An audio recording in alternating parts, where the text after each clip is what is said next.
इंदौर नगर निगम की कार्यप्रणाली पर एक बार फिर सवाल उठ रहे हैं। जूनी इंदौर शनि मंदिर के सामने सड़क खोदने के बाद निर्माण कार्य अधूरा छोड़ दिया गया, जिससे पूरी सड़क गड्ढों में तब्दील हो गई है। स्थानीय रहवासियों का आरोप है कि खुदाई के बाद निगम की टीम दोबारा मौके पर ही नहीं पहुंची। धूल, गड्ढों और अव्यवस्थित यातायात के कारण लोगों को आवागमन में काफी परेशानियों का सामना करना पड़ रहा है। वहीं आसपास के रहवासियों का कारोबार भी प्रभावित हो रहा है। व्यापारियों के साथ रहवासियों ने भी निगम प्रशासन से जल्द सड़क निर्माण पूरा कर राहत देने की मांग की है। ये सड़क को 8-10 दिन हो गए। तो ये क्या खराब थी सड़क क्या, क्यों खोदी? अच्छी थी सड़क तो, और पानी भी नहीं मिल रहा, सब लाइन फुट गई, नल की गंदा पानी आ रहा। और खोद के चले गए, कोई नहीं आ रहा? हाँ, बोरिंग का पाइप भी सब फुट गए, पानी नहीं मिल रहा है। तो पानी की दिक्कत भी है, बहुत परेशानी है। और नल भी आते 10 मिनट आते हैं, नल ही नहीं आते हमारी तरफ। और ये सड़क क्या आपको लग रहा था कि खोदने की जरूरत थी? कोई नहीं, सब अच्छी थी सड़क। कौन है पार्षद यहाँ पे? गोलू शुक्ला, दिनेश पांडे। आपका नाम बताओ। भैया एक एक सड़क कंप्लीट करना चाहिए, एक साथ सब सड़कों को खोद, चारों तरफ इंदौर में सड़कें खुदी हुई पड़ी है, ये सही नहीं है। मतलब जो मीडियम क्लास के लोग हैं उनको भी दिक्कत आती, शनि भक्तों को भी दिक्कत आती। हम बाहर शनि मंदिर के बाहर दुकान लगाते हैं हर शनिवार, तो उसमें भी हमको परेशानी आती, भक्त पर आ नहीं पाते प्रॉपर। पिछले 8 दिन में जब से सड़क खुदी पड़ी, आपके बिजनेस पे कितना असर? बहुत असर है भैया, आ ही नहीं रहे ग्राहक, कैसे आएंगे ना। माल लाने में हमको परेशानी आ रही है, माल नहीं ला पा रहे हैं, कैसे लाएंगे? गाड़ी यहाँ तक आएगी नहीं तो माल कैसे लाएंगे? कोई देखने सुनने नहीं आ रहा आपको? कोई नहीं आ रहा है, कोई भी नहीं आ रहा है। ये 10 रोज हो गए सड़क खोद के, मलबा उठा नहीं रहा है, न यहाँ कोई सब्जी वाला आ रही है, ना पानी की जरूरत है तो अपन टैंकर बुलवा सकते हैं। सब नल टूटे हुए, लोगों को पूरी तरीके से पानी की समस्या है। और बाबूजी सड़क ठीक थी? अरे चल सकती थी, अभी कोई जरूरत नहीं थी खोदने की। तो ऐसा सुना है कि वो पहले से सैंक्शन हो गई थी, इसलिए उन्होंने खोद के चले गए। वो अभी अगर पानी आ जाएगा इस दौरान क्या बुरी स्थिति होगी? आप ही देखो क्या परिस्थिति होगी। कोई अभी इसी इसमें देखो, सबके गाड़ियाँ वगैरह जो है सब उधर खड़ी हुई है। नहीं, सड़क तो अच्छी थी, नल के कनेक्शन के लिए कुछ गड्ढे करे थे, उनको भर भी दिया गया था। हाँ। फिर उसके बाद अभी खोद दी गई है शनि जयंती के बाद कि नहीं बनाएंगे इसको फिर से। बनी बनाई सड़क को? हाँ, बनी बनाई को बनाएंगे, बोले टाइम पीरियड हो जाता है ना लोगों का कुछ। और कितने समय से खुदी पड़ी? ये 8 दिन हो गए, मलबा भी नहीं उठाया इन्होंने। कम से कम मलबा तो उठाए, चलने फिरने की जगह हो जाए कम से कम। अब चूंकि बारिश का दौर है तो आप लोगों के लिए ये सड़क की खुदाई कितनी दिक्कत दे सकती है? बहुत जी हाँ, बहुत परेशानी है सभी को, आने जाने वालों को, व्यापारियों को। शनि भक्तों को सबसे ज्यादा परेशानी है शनिवार के दिन आने के कारण। उनको अपनी गाड़ियां इधर उधर लाके खड़ी करना पड़ रही, खुदाना पड़ रही है, इसलिए निवेदन है। कोई दिक्कत नहीं थी, शनि मंदिर शनि जयंती के पहले अच्छा डामर हो गया था, प्लेन हो गई थी रोड। क्या फिर भी अब सुबह हम इतवार को आए तो खुदा हुआ, सब यहाँ से वहाँ तक खोद दिए। अभी कितनी दिक्कत पड़ रही है आपको? अब ये देखो ना, अब हमारे हाथ में लकड़ी है, चलने की दिक्कत है, सब बात की दिक्कत है। जबरदस्ती खोद दी गई? अब ये मालूम नहीं जबरदस्ती खोदी या कुछ खोदा, उनको मालूम। सड़क ठीक थी? ठीक थी सड़क, सब अच्छी थी। आपका नाम? मेरा नाम सुमन भाई। पहले सड़क खराब थी या ठीक थी? बहुत अच्छी थी, रोजाना ही निकलते हैं। बहुत अच्छी थी, कोई दिक्कत नहीं थी, खोदने जैसा कोई काम नहीं था, बिल्कुल समतल थी। फिर भी खोद दी? फिर पूरी खोद दी है, समझ में नहीं आ रहा है क्या कर रहे हैं। आपका नाम? सोहन पारिक। इंदौर के जिंसी क्षेत्र में सड़क चौड़ीकरण परियोजना को लेकर रहवासियों की चिंता बढ़ गई है। नगर निगम की कार्रवाई से पहले ही कई परिवार अपने मकानों को स्वयं तोड़ते नजर आ रहे हैं। प्रभावित लोगों का कहना है कि बुलडोजर कार्रवाई के डर और सेंट्रल लाइन निर्धारण में कथित विसंगतियों के कारण उनके मकान अधिक प्रभावित हो रहे हैं। रहवासियों ने आरोप लगाया कि वर्षों की मेहनत से बनाए गए आशियाने बचाने का कोई विकल्प ही नहीं बचा है। वहीं अब तक मुआवजा नीति स्पष्ट नहीं होने से भी लोगों में असंतोष फैल रहा है और अनिश्चितता का माहौल भी बना हुआ है। सर, मेरा पूरा मकान जा रहा है और मुझे कोई मुआवजा नहीं मिल रहा है, और नपती भी एक तरफ 15 फीट हो रही है, एक तरफ 2 फीट हो रही है। ये भी नाइंसाफ़ी, सेंटर लाइन है, सेंटर लाइन के हिसाब से नपती लो ना। तो आपने भी अपने हाथ से तोड़ा? हाँ, हमने हाथ से तोड़ा, फिर अभी क्या करें? वो सब अधिकारी आए तो तोड़ो। सेंटर लाइन में क्यों गड़बड़ लग रही है आपको? तो एक साइड से 15 फीट, एक साइड से 2 फीट। जब हमारे घर के सामने 50 फीट का रोड है तो आप 25 फीट लो। क्या कारण लगता है इसके पीछे? क्या किसी को लाभ देने के उद्देश्य? नहीं, अब उनको वही जानते हो तो क्या कारण है। आपका नाम? जी, आपका नाम? मेरा जाहिद अली। मेरी मोहम्मद करामत, जिनका सर पूरा जारिया, लोगों को घर किराए का मिल नहीं रहा, वो परेशान हो रहा, बोला बारिश में कोई मकान नहीं दे रहा, वो किराया लेके मकान ढूंढ रहा था, 10-10 हज़ार रुपये महीना मांग रहा है। तो ये गरीब कहाँ से ला के देंगे 10-10 हज़ार रुपये महीना? कम से कम बारिश तक की मोहलत तो दे हमारे को। वो बोले आके बस धमकी दे रहा है कि 3 दिन में नहीं तोड़ा तो बुलडोजर चला देंगे, 3 दिन में नहीं तोड़ा तो बुलडोजर चला देंगे। वो परेशान हो रहा है सारे, यहाँ के ये छतरियों पे सो रहा है। कहाँ जाएंगे वापड़ा, कहाँ जाएंगे? उनके घर पूरा चलेगा है। और किराए के मकान में कब तक के रहेगा आदमी यार? वो मकान ही नहीं, मदद ही नहीं मिल रही, कोई सुविधा ही नहीं मिल रही। हाँ, करंट भी लगा, वो वहाँ पर चुराहे पे गिर गया, वो चक्कर खा के गिर गया ऊपर से। वो जिनसी चुरा पे उसकी हड्डी अलग टूट गई गरीब की। है कौन करेगा? ये प्रशासन हमारे को थोड़ी मदद दे दे कि ये बारिश तक के तुम रुक जाओ, कोई दिक्कत नहीं, कहाँ जाओगे? बारिश तक के भी नहीं रुक रहा अब का मोहम्मद करामत। इंदौर में जल संकट के बीच नगर निगम ने जल प्रदाय लाइनों पर अवैध रूप से मोटर लगाकर पानी खींचने वालों के खिलाफ कार्रवाई तेज कर दी है। निगम का कहना है कि इससे पाइपलाइन का दबाव काफी प्रभावित होता है और अंतिम छोर पर रहने वाले लोगों तक पर्याप्त पानी नहीं पहुंच पाता। हाल ही में राजनगर क्षेत्र में कई मोटरें जब्त की गई। अपर आयुक्त आशीष पाठक के अनुसार अभियान का उद्देश्य सभी नागरिकों तक समान और सुचारू रूप से जलापूर्ति सुनिश्चित करना है। निगम का कहना है कि जल वितरण व्यवस्था को संतुलित बनाए रखने के लिए आगे भी कार्रवाई जारी रहेगी। देखिए, जो मोटर लगाने का सबसे बड़ा नुकसान ये होता है कि जो दूरस्थ गलियां रहती हैं, जो एंड पॉइंट रहता है, वहाँ पानी नहीं पहुँच पाता है। कल भी हम लोगों ने करीबन 67 मोटर पकड़ी थी।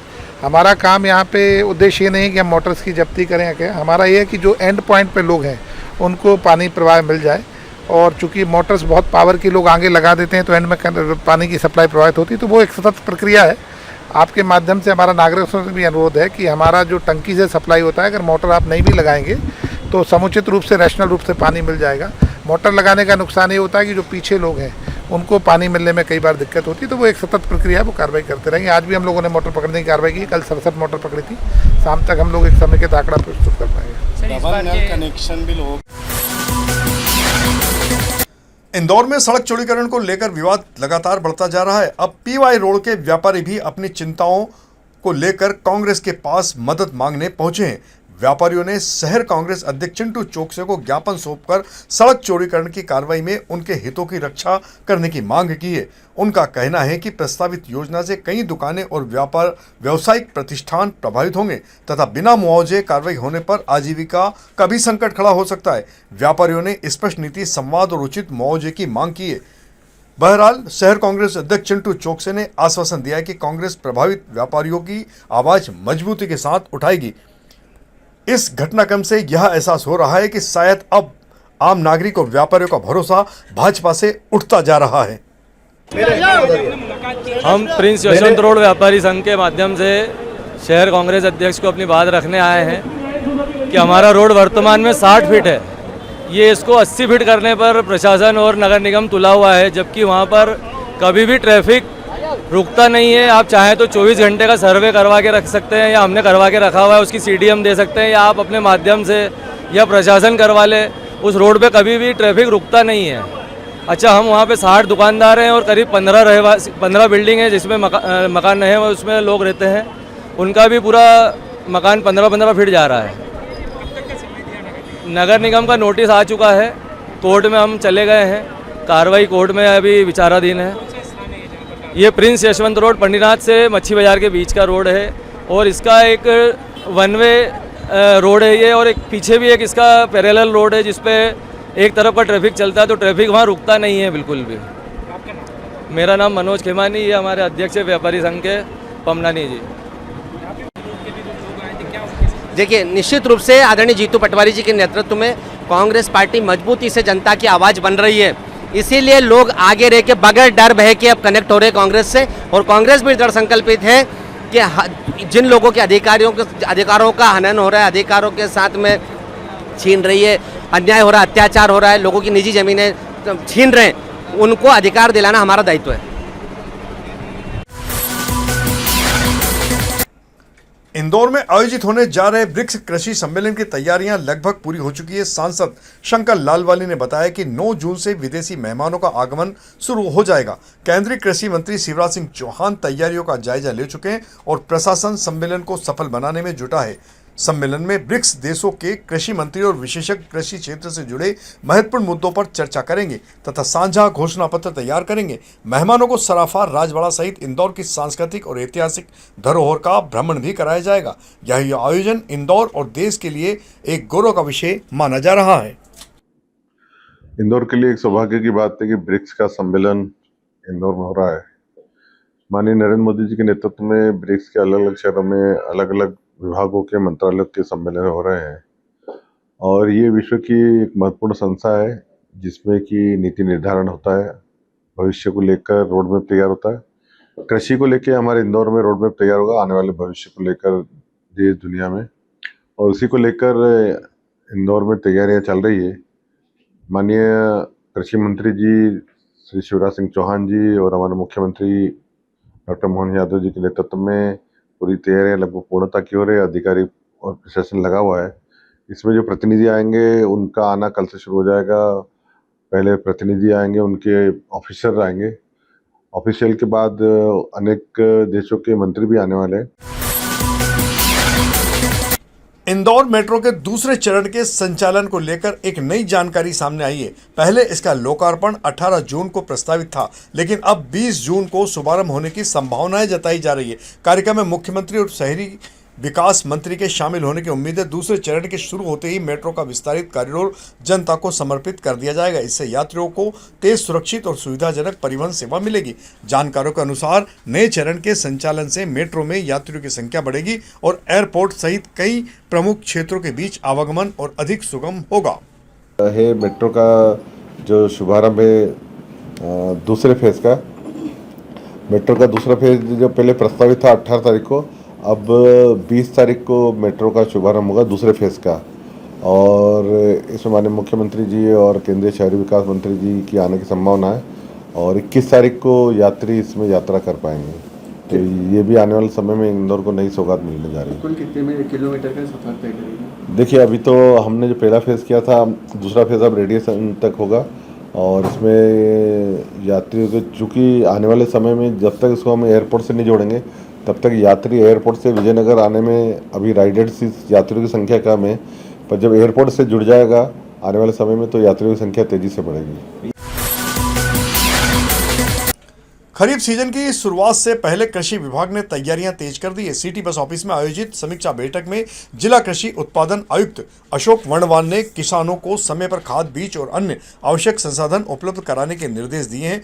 उन्होंने किसानों से पारंपरिक फसलों के साथ हाई वैल्यू क्रॉप्स अपनाने की अपील की है ताकि उनकी आय बढ़ सके। वर्णवाल ने बताया कि अंतर्राष्ट्रीय परिस्थितियों के कारण डीए खाद की कमी रह सकती है, लेकिन एनपीके खाद पर्याप्त मात्रा में उपलब्ध है। उन्होंने नरवाई जलाने से बचने और हैप्पी सीडर व सुपर सीडर जैसे आधुनिक कृषि उपकरणों के उपयोग पर भी जोर दिया है। मैंने बोला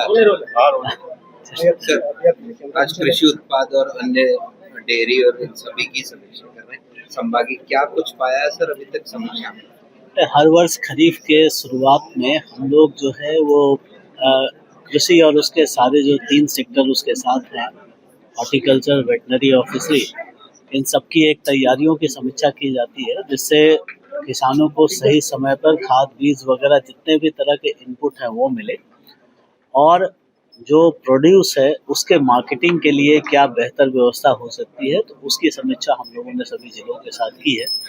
जो इस वर्ष का एम्फेसिस है वो ये है कि हमें हाई वैल्यू क्रॉप की तरफ शिफ्ट होना है। हाई वैल्यू क्रॉप का मतलब है हॉर्टिकल्चर क्रॉप्स, और जैसा माननीय मुख्यमंत्री जी कहते हैं कि हमारा जो लक्ष्य होना चाहिए वो प्रति क्रॉप, प्रति एकड़ 50,000 रुपये से अधिक का लाभ होना चाहिए। तो इस तरह की फसलों पर हम लोग ज़्यादा ध्यान दे रहे हैं जिससे कि किसान को जो है वो वास्तविक रूप में अधिक लाभ मिले उनकी फसलों से। जो ट्रेडिशनल क्रॉप्स है, ट्रेडिशनल क्रॉप्स की बजाय हाई वैल्यू क्रॉप्स की तरफ शिफ्ट। डीएपी को लेकर भी आपने कुछ इंदौर के थाना चंदननगर पुलिस ने वाहन चोर गिरोह का पर्दाफाश कर 2 आरोपियों विकास गुर्जर और सौरभ राजपूत को गिरफ्तार किया है। आरोपियों के कब्जे से चोरी के 4 दुपहिया वाहन बरामद किए गए। पूछताछ में आरोपियों ने थाना चंदननगर से 3 और एरोड्रम क्षेत्र से 1 वाहन चोरी करना स्वीकार किया है। निरीक्षक तिलक कारोले के नेतृत्व में हुई इस कार्रवाई में उप निरीक्षक सौरभ कुशवाहा, एएसआई रविराज सिंह, बेस प्रधान आरक्षक बलराम, जितेंद्र, दीपक, कैलाश तथा आरक्षक अनिल, सुनील, हरि सिंह और अरुण की टीम ने इस कार्य में सराहनीय भूमिका निभाई है। और इधर थाना भौरका पुलिस ने 24 घंटे के भीतर कर्णावत पान दुकान में हुई चोरी का खुलासा कर शातिर आरोपी जीतू उर्फ राइडर और एक विधि विरुद्ध बालक को पकड़ा है। आरोपियों ने दुकान का टीन सेट तोड़कर सिगरेट, गुटखा और अन्य सामान चोरी किया था। पुलिस ने करीब 250 सीसीटीवी कैमरों की जांच के बाद आरोपियों को चिन्हित कर लगभग 4 लाख रुपए का चोरी का मसूल का बरामद किया है। इस कार्रवाई में थाना प्रभारी संतोष दूधी, उप निरीक्षक आनंद राय, आरक्षक शैलेंद्र चतुर्वेदी, विनीत सिंह राजपूत, रविकांत शर्मा और राहुल उपाध्याय की महत्वपूर्ण भूमिका रही है। और अंत में कार्टून झूठ ना बोले। आइए अब खबरों के साथ कुछ मनोरंजन भी हो जाए। हमारे लोकप्रिय सांदैनिक समाचार पत्र दैनिक दोपहर के कार्टूनिस्ट जयंत लाखे के द्वारा कार्टून के माध्यम से एक संदेश दिया गया है, जिसे आप स्वयं देखें। तो यह थी हमारी आज की प्रमुख खबरें। खबरों का सिलसिला आगे भी जारी रहेगा। इंदौर से जुड़ी ताजा और महत्वपूर्ण जानकारियों के लिए आप हमारे दोपहर न्यूज चैनल से लगातार जुड़े रहने के लिए सबसे पहले इसे सब्सक्राइब करें और अन्य को भी सब्सक्राइब कराएं। यदि आपके पास भी कोई महत्वपूर्ण जानकारी हो तो आप दोपहर न्यूज चैनल पर दिए गए नंबर के आधार पर संपर्क कर सकते हैं। धन्यवाद।